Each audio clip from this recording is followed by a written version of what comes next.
As I told you on 9/11, I suddenly realized it was my task to make difficult books readable, which is what I've done on the back table. I sometimes describe myself as a man who reads big, thick, old books and writes modern, small books that anyone can understand. And actually, I rather enjoy it. I don't surf the web. People are disappointed when they run into me sometime and some other counter-jihadist, they go, "Have you seen my website?" No. I don't even go to my own website. I have very little interest in the web except for Craigslist and Yahoo headlines and Drudge. That's it. So I like reading big, thick, old books. I really do. But I thought when I got my books written, in which the Quran was easy to understand, here's Muhammad, easy to understand, all these books on Sharia and everything were easy to understand, I thought, we win. No, we don't even have game. Because what I discovered was, other than a minority view, and trust me, you are so minor, everyone else's reaction to the knowledge, to the answer to question, what is the true nature of Islam, react in fear, hatred, and anger. When I try to explain to people something about Islam, they're terrified. So I thought people would run when I got my books published, and indeed they did run away from me. So I thought there was just one great question. What is the true nature of Islam? But I found there was a second question more important. Why are we afraid to know Islam?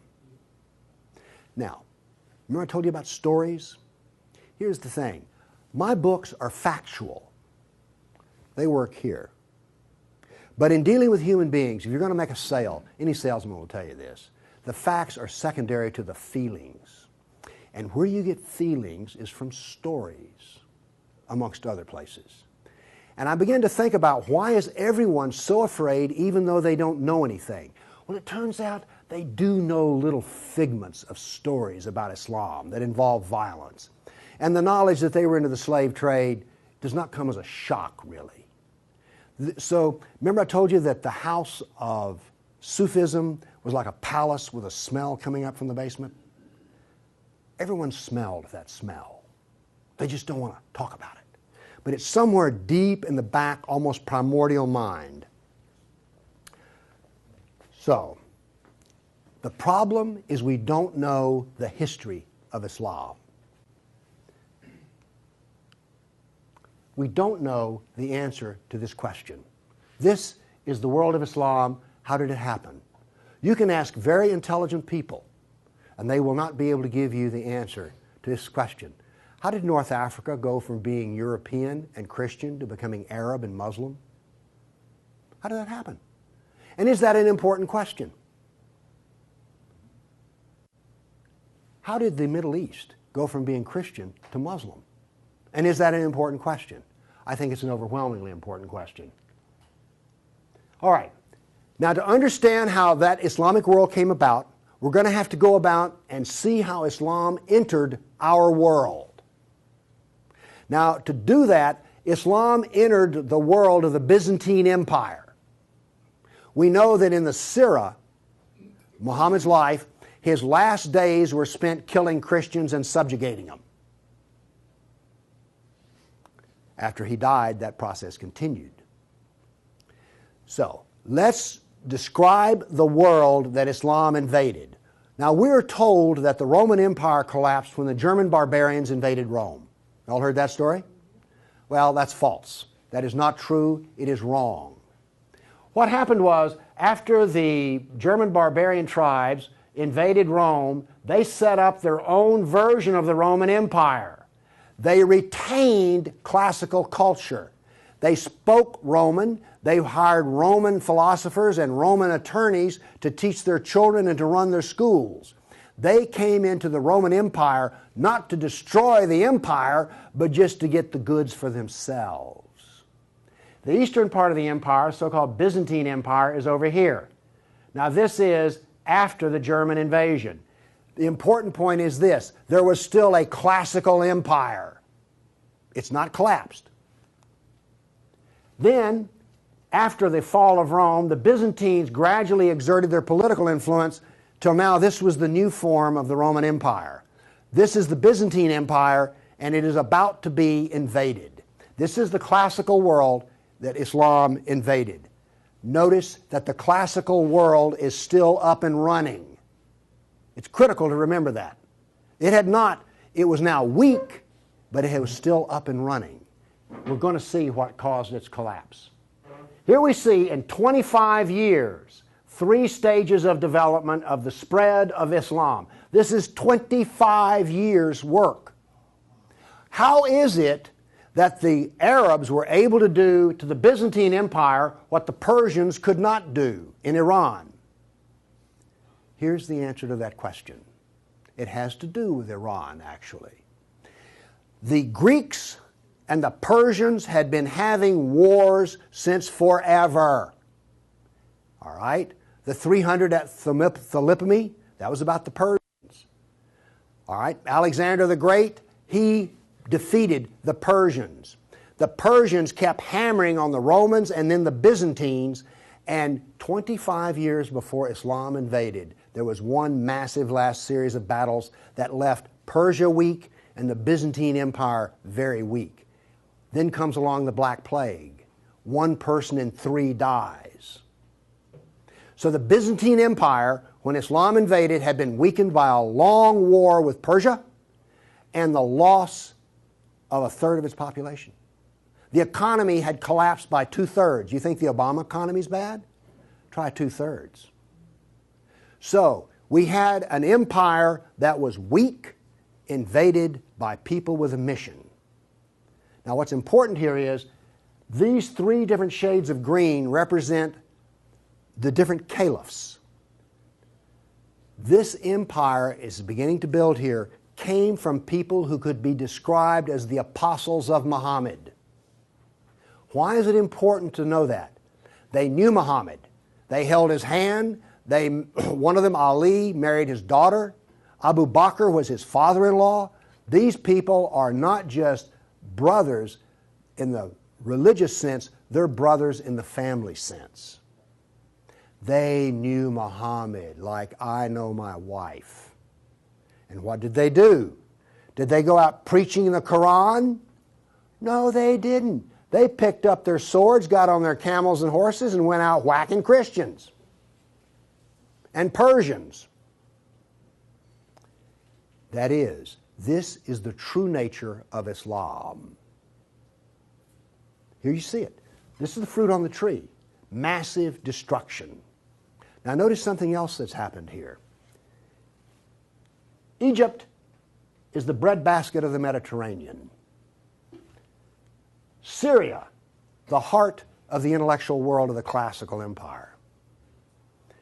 In 25 years, the classical civilization lost its ability to feed itself and lost its biggest brain trust. This destroys classical Christianity. Christianity that we have today is a bloody stump of the original Christianity. Why? This destroyed the heart of it, transformed it. The first stage of the annihilation of classical empire, gone. The heart of it's gone. Okay. A century later, notice over here in Spain, 750 AD, Spain is already Muslim. This is rapid fire conquest. This is going to become very important because this happened as it were in the life of a nation overnight. This brutal assault is the key as to why we fear Islam. Now then, you're next going to see history that you've not heard before. I'm not a historian, but I am a scientist. And I can reason from data. I knew, once I read the story of Muhammad, that I had been fed a pack of lies about what caused the Dark Ages. Roman barbarians didn't cause the Dark Ages. First off, why would these barbarians were Germans? These are the same people who made Germany. You're telling me they were too stupid to learn how to do Roman law and stuff? Of course not. They were very intelligent people. They didn't cause the collapse. But that's the classical theory. If you go to Vanderbilt, that's what they'll teach you. Here we go with the data. There has recently been a lot of classical ancient works that have been translated and put into a database format so they can be accessed. There's been massive archaeological research under the ocean and at the edge of the Mediterranean. From this archaeological research, we're able to track history and economies. All right? That figure I gave you about how the economy collapsed, that came from the study of sunken vessels. Because if you're not buying much, you know, if 1 in 10, let's say 1 in 10 ships is sunk, that figure's not that high, but whatever. If you see a lot of sunken ships, there was a lot of ships sailing around. When they go down, the economy goes down. So from this data, we know a lot. And this, in particular, the database of ancient documents, gives us 548 battles that Islam fought against the classical world. This is all new information. I've talked with people who consider themselves history buffs, and they go, well, let's see, battles of Islam against Europe. Let's see, we've got the invasion, we got Tours, we got the invasion of at Gibraltar, we've got Lepanto, Gates of Vienna, collapse of... Okay, that's 5. You talk to a historian, and those are the 5 battles they can scratch up. And I remind you, you can have all of these slides if you just send me an email for it. Okay, what does this new data show us? It shows us this. See the white spots? They're brand new battles. They're going to change to red. These are new. Every time, I want to show you this all over again. Every tick is 20 years. The new battles for that 20-year period come up in white, then they fade to red to show you the history. So white's what's happening right now, red has happened. Let's see how these 548 battles act out over. We're going to watch, in 70 seconds, we're going to watch 1,200 years of conquest. Look how fast this is happening. Bam! Here comes... You didn't know France was hammered that hard, did you? You heard of Tours. Watch what's happening in Spain and the islands. Now, many of these raids or battles, if they're at the coastline, are slave raids. The slaving that took place in here was extensive and went on and on. All of this work is also happening now then. We're now into the golden age of Baghdad. This is the punishment that's being handed out to Christians everywhere. In Spain, after one battle, there were knights' heads were cut off and they made a pile so high that a man on horseback couldn't see over them. All of the European civilization in North Africa is now gone. I have a question. Have you read the 13th tribe? No. Okay. Now, pretty soon, and by the way, there will be a period of time, and you can see the clock running up here, there will be a brief blip of 5 battles that occur in North Africa, the Barbary Pirate Wars. We're on there. Okay? Now then, Byzantium has fallen. Now then, Eastern Europe is being hammered. Notice that it is relentless. It doesn't stop. This is the history that you're never told about. This is the history that explains how all of this came about.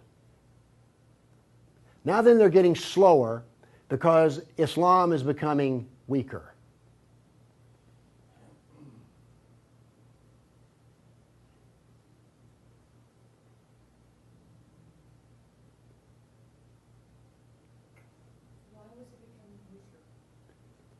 Corruption. All empires collapse from the inside ultimately. Okay. I say that what caused the collapse of classical civilization was not the invading German barbarian tribes. I say that classical civilization was destroyed by Islam.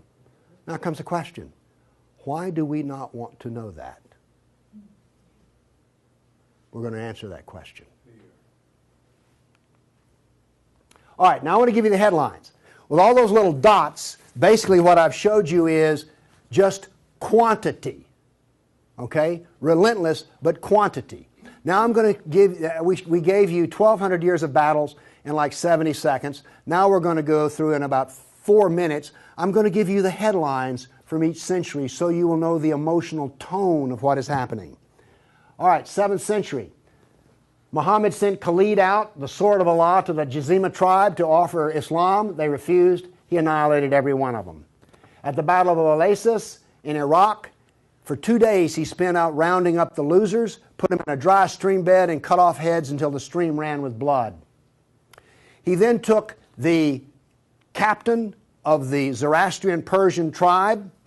His wife was there. He cut off the man's head, let the blood drain into the soil, and raped his wife in the bloody soil.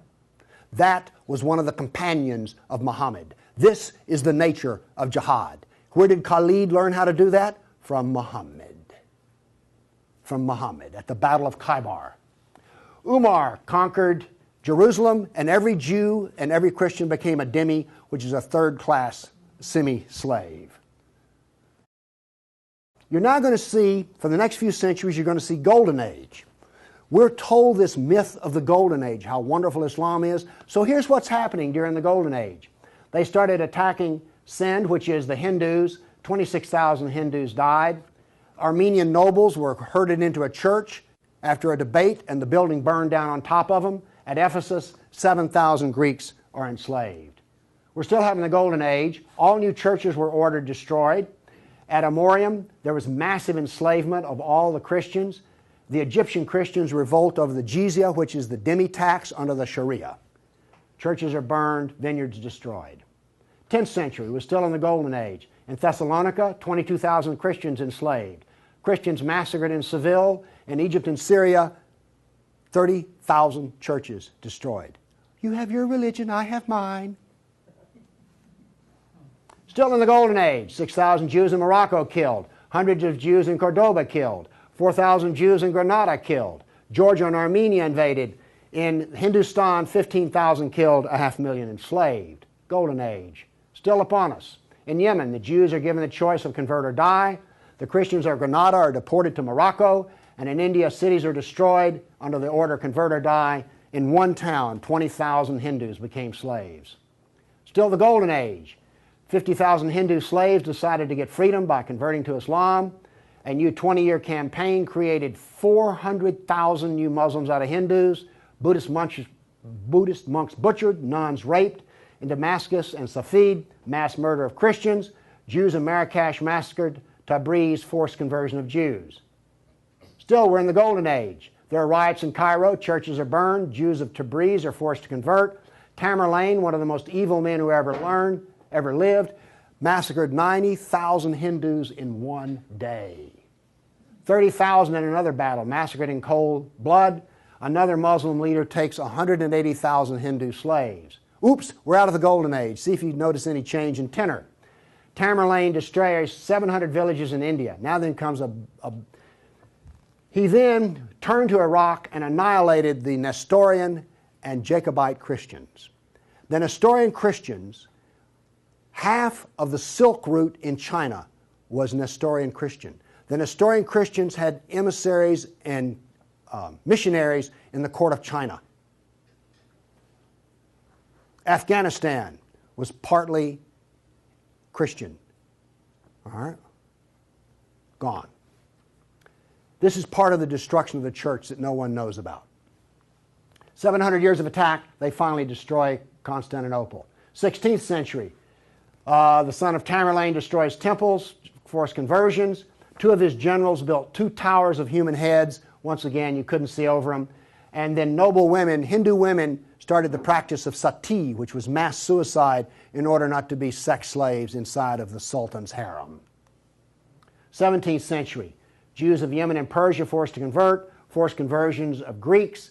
The Zoroastrians are persecuted in Persia, and over 500,000 killed Hindus. 18th century, more Zoroastrian persecution, Jews of Jeddah expelled, Jews of Morocco massacred, Hindu persecution continues.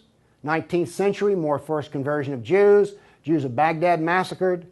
Oops, 250,000 Armenian Christians slaughtered in Turkey. Now then, in Persia, the Zoroastrians are completely annihilated. 20th century, over 1 million Armenian Christians killed. 1 million. So you now not only know the number of battles, you now see the tenor of what's going on. You now know quality and quantity. Do you get the drift on how bad this was? Now then, the establishment doctrine is that we've already told you classical collapse had nothing to do with Islam, and indeed Islam was a source of good because the hillbilly Europeans lost their classical learning and the shrewd, smart Arab Muslims preserved all the knowledge in the Golden Age. This is what is taught in our schools. I maintain that it was annihilated by Islam. Okay, we've been talking about land here. I now want to talk about water because classical civilization was based upon the Mediterranean Sea. Egypt was part of the Mediterranean world. It was not part of the African world, okay? Because to go from Alexandria, Egypt to Nigeria was a lifetime. But you could get on a ship and be there in 10 days. Does this make sense? It was cheap transportation. You could haul a ton of grain from Egypt to Rome as much as it cost 75 miles by ox cart. This is important. I'm going to be driving back on the interstate after I finish talking here. I do not expect to be attacked or shot at on the way. I presume that the interstate is safe travel. It used to be that way under the Roman peace. That ended. The importance of naval work, as many as 500 boats could be in the harbor of Constantinople. The collapse of the freedom of sea. Let me show you something. Now we know this from history, the data. Rome used to communicate with France by boat. After Islam, they went overland through the Alps. Why did they do that? There was no longer freedom of the sea. Here's interesting. The Black Plague was a known problem in the Mediterranean. It used to take 4 months to get from here to Constantinople because there was sea trade back and forth. Well, that was eliminated. So now then, when there was an outbreak of the Black Plague, it went from harbor to harbor, all around here, and it took 4 years to get to here. Do you see the point I'm making? There was that little freedom of trade. As a merchant striking out to do business, you could wind up with your ship gone, your goods gone, and you're in chains, enslaved. By the way, this cuts down a lot on commerce. A brag. The Christians couldn't float a plank on the inland sea. What did this do? It isolated Europe and impoverished Europe. So, you know the business of the Barbary pirates? You know the business of the Somali pirates? Same. It is Sunnah. It is Sunnah, the way of Muhammad. There's a famous hadith which is repeated endlessly in which Muhammad awakes in a dream and he sees his jihadists sailing the inland sea. Islam always practices, where possible, economic warfare. Muhammad attacked caravans. What was attacked in New York? Ooh, Trade Center. This, economic warfare. I am an admirer of Islamic civilizational war methods. They're superior to everyone else's thinking in war. They use everything for war. Everything, including the womb. This was an economic jihad. There were 3, you've heard of the Dark Ages? Well, there were 3 Dark Ages. One in Europe, one in Turkey, one in North Africa. You weren't told that, were you? Wonder why. Here we see some ruins. What's the importance of these ruins? Well, they're up and standing. What happened to all the ruins in Rome? Well, the people who were still living there used them as quarries. They harvested them. The Colosseum remained simply because it was so big. What does this tell us here? If all this stone is still stacked up, there were no people.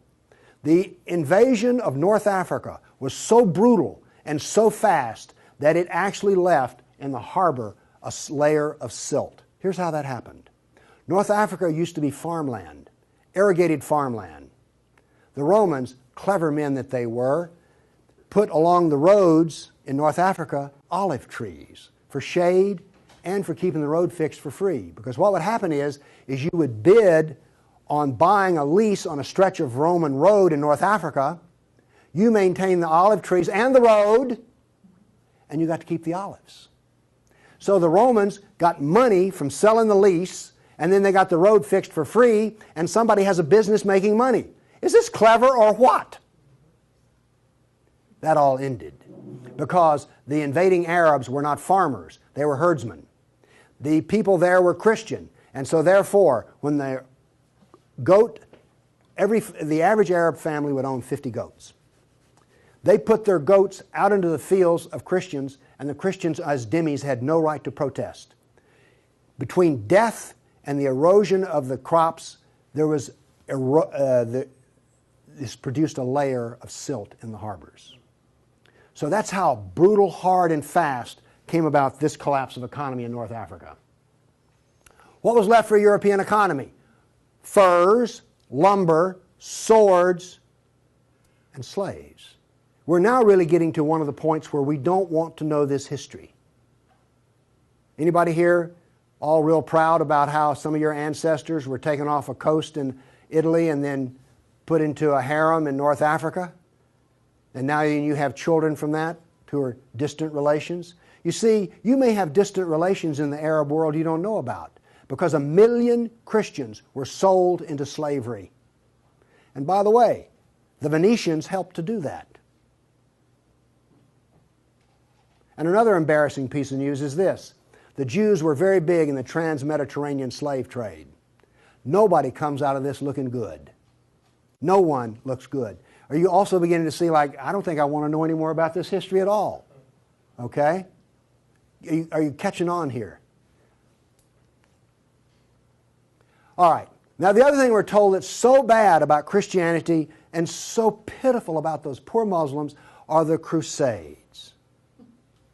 Who's ever heard this? Well, the Crusades, oh, that's so embarrassing. Gosh, you know, we got out of Europe, we went over there and invaded the Arab lands, and then we killed them and hurt them, and like, oh, I've heard preachers wallow in pity about how drastically bad the Crusades were. All right, first off, Islam, remember, destroyed 30,000 churches. The Jews and Christians were dhimmis. There was infinite number of brutality against Christians. Christians were fleeing the Middle East, and the Byzantine emperor appealed to the Pope, help us, please. Now this was a big thing to do because the Byzantine emperor and the Pope did not get along at all. But these were desperate people. And what did the Pope look out and see? This is the world that he saw in 1100, the time of the First Crusade. Well, let's see, this much of Spain is Muslim, and we're getting our behind kicked on a regular basis. Oh, well, this Christianity's gone. Oops, this Christianity's gone. And look at all the battles in the non-Christian, in the areas that are still Christian. Do you see the geopolitical problem that the Pope was facing here? This was not just some, we'll saddle up, get on our horses, and go steal from them Arabs, which is what you're told. This is the political picture. But now then, let's do this. Let's look at a battle map for the Crusades. Let's be fair. I showed you the jihad map. Now here comes the Crusade battle map.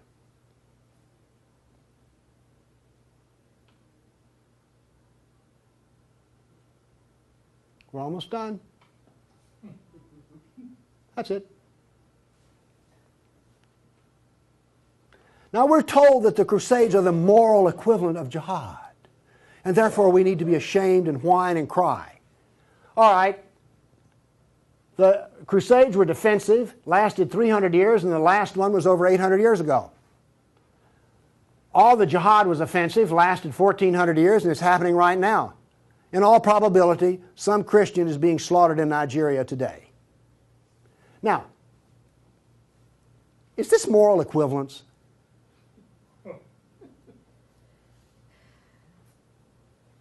Why won't they teach this in a church school? So the ministers will stop, oh, the Crusades were just so terrible. No, the Crusades were one of the few times the church put steel in its spine. And then we apologize for it. Now then, let's go to the great benefits of Islam. We're told about two different golden ages. We're told about Andalus, the wonderful empire in Spain, in which there was multicultural peace. And Jew and Christian and Muslim all lived together in a golden age in Europe. You ever heard that? Well, here we go. This is the battle map of the golden age in Andalus. Now, while all this is going on, orders for slaves are being filled. The first slave order out of Spain was the Caliph ordered up 3,000 blonde virgins. They were shipped out of Spain. Battles are going on in which Christian knights die. But notice something here. The Christians won't quit fighting. This is going to take 700 years, and there's going to be nearly 150 battles fought. Where was this caliph located? There was more than one caliph at the time. This was a caliph in North Africa. Okay. Now then, looking at this, do you understand why when Isabel and Ferdinand were finally in full power, they told every Muslim in Spain to get out of here? They drove everyone out. Okay.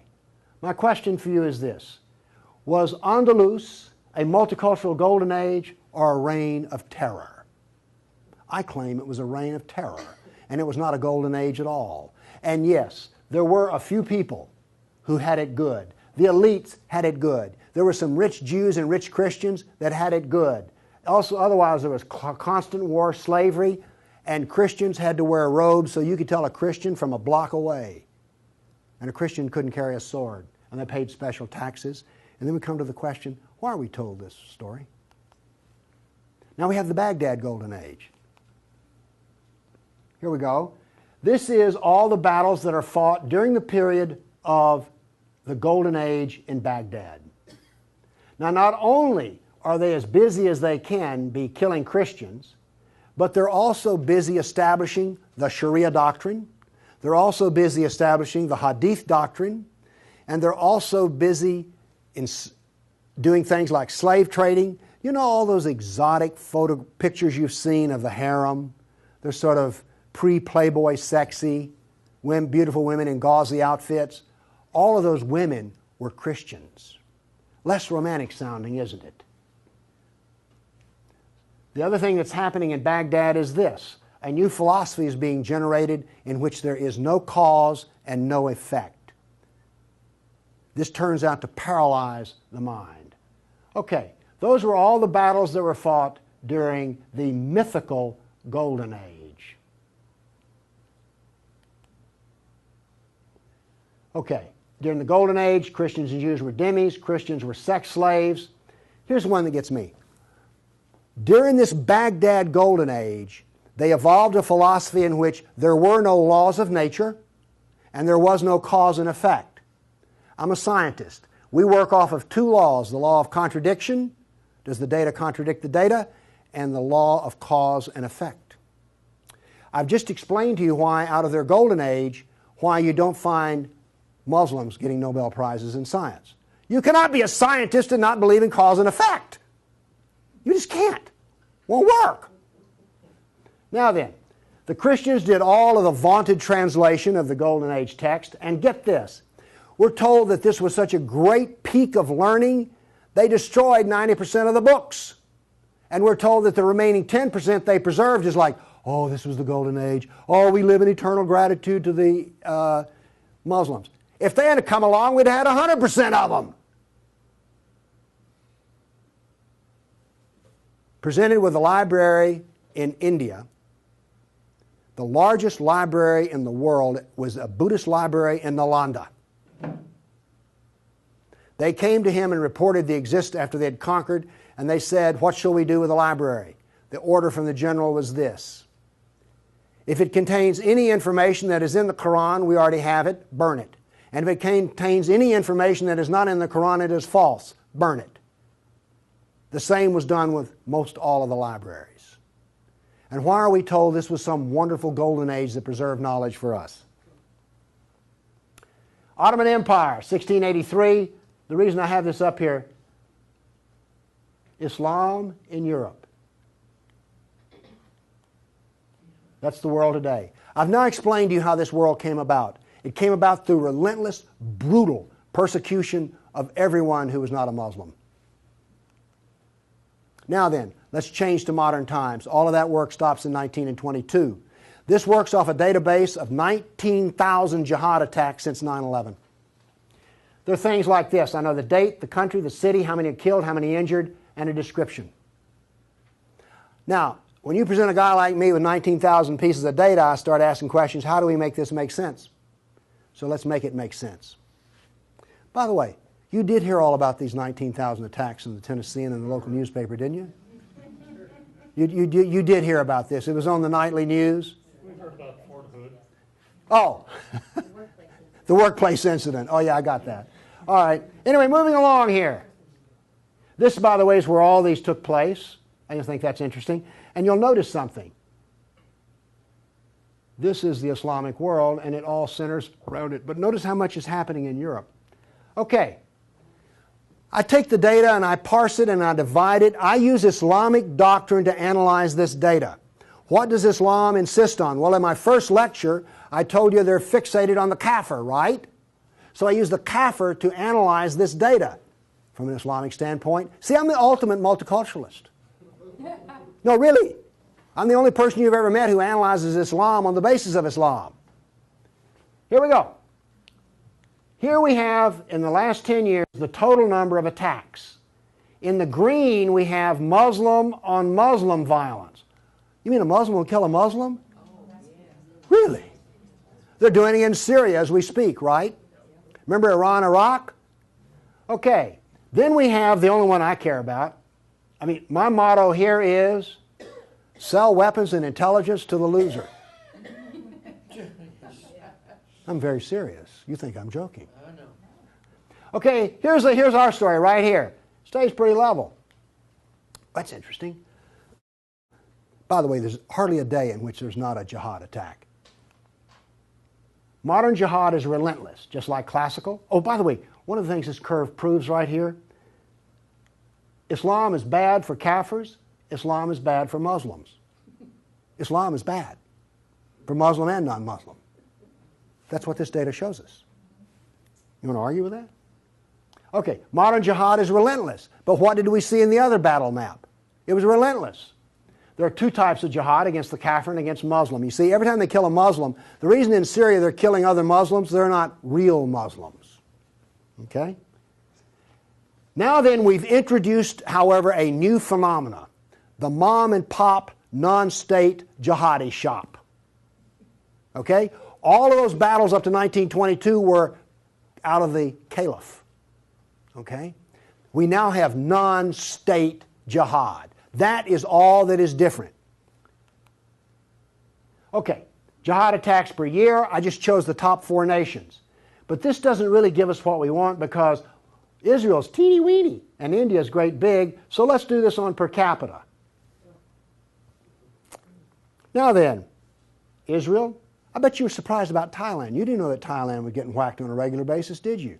And look, here's a Christian nation, the Philippines, ranks number 3. And then India was Hindu. Oops, wait a minute. Do you know what I just told you? Jihad is against the Jew, the Buddhist, the Christian, and the Hindu. This is the data. Now you go to these dialogues, these multicultural smoozes they have, where the preacher and the rabbi and the imam show up. The preacher and the rabbi show up to tie, the Muslim shows up to win. And then what does the Muslim tell them? Oh, the Christians and the Jews, they're people of the book. Oh, we're brothers in the religion of Abraham with the Christian and the Jew. You know, we're practically the same. We're brothers in Abraham. How's that stuff work out? Well, here's one of your people of the book. Here's another people of the book. Turns out they'll kill a Jew, a Buddhist, a Christian, or a Hindu just as fast as they will another. So much for being brothers in the religion of Abraham. The data does not support the theory. Therefore, the theory is wrong. There is no brotherhood of Abraham except in the minds of people who occupy pulpits. The jihad is against the Jew, the Buddhist, the Christian, the Hindu, and the secularists, by the way. The secularists are the worst of all. Well, maybe worse than the Hindu. It gets hard to know, you know, I mean, really. It's against all kafirs. That's who the jihad is against. The religion of peace. Here we go. 548 battles, 19,000 jihad attacks. In 12 decades, in 1,400 years that are jihad-free. Therefore, Islam is 91% violence and 9% peace. So George Bush was 9% right when he declared religion of peace. Constant violence is why? There's a doctrine. The doctrine of jihad is found in the Sirah, the Quran, and the Hadith.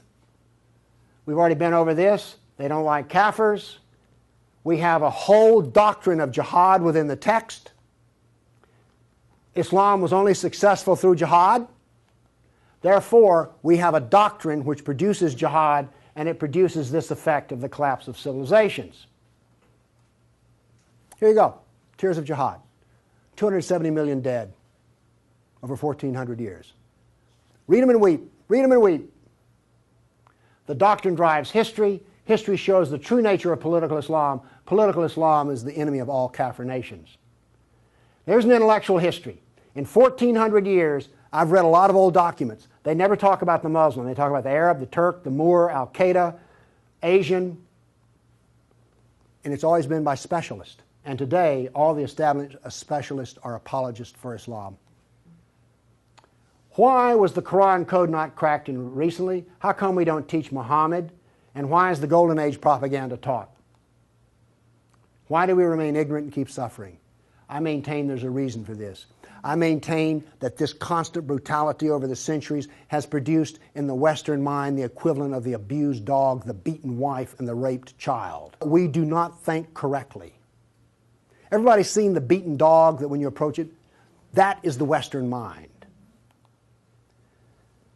We deny the attacks. How much jihad is ever reported? The churches will not even admit that a Christian suffers anywhere. Fear. Muhammad used fear. Any public critic of Islam has a certain fear element there. Guilt. Oh, we haven't treated Islam right. If we treated him better, everything would be good. We don't teach the history. We humiliated. Who here is going to go home and brag about how your ancestors were slaves, how your history was annihilated, and that all we teach is the lie of the Golden Age? Have you not noticed since 9/11 how bitter and angry politics has gotten? The reason is we're not allowed to get angry at the enemy, so we get cranky with each other. We're powerless. Anybody want to debate about this? The abuser. Muslims will not admit they sold a single slave or ever killed a person. They're arrogant and self-confident. Islam is perfect. Word Islam means submit. They expect submission out of us, and they get it. Islam is the victim. After 9/11, I heard this. The real victims of 9/11 were the Muslims. You've heard that anywhere? After 1,400 years of jihad, brutality, enslavement, theft, deception, rape, annihilation, and insults, the Kafir mind has become identical to that of an abused victim. Our only solution is to face our history and welcome it and embrace it. This is exactly the way we will heal our nation, is the way we heal a person who's been brutalized. You have to go back to the original event. And this is why we are afraid. Thank you.